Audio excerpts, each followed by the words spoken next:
इस बंदे के दिमाग में आया इतना खतरनाक आइडिया जिसे सुनकर आपके होश उड़ जाएंगे। दरअसल यह बंदा एक दिन अपने घर में घूम रहा था, तभी उसे आसमान में एक हवाई जहाज दिखता है। तब उसके दिमाग में एक आइडिया आता है कि क्यों ना मैं भी घर पर ही एक हवाई जहाज बना हूं। जिसके बाद यह बंदा अपनी साइकिल को ही हवाई जहाज बनाने लगता है। आपको क्या लगता है कि यह बंदा साइकिल से हवाई जहाज को बनाकर उड़ पाएगा या नहीं?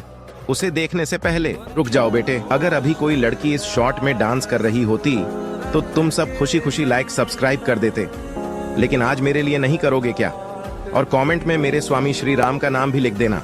तुम्हारा आगे का समय अच्छा आएगा। जब यह बनकर तैयार हो जाती है तो इतनी सुंदर उड़ने वाली साइकिल बन जाती है।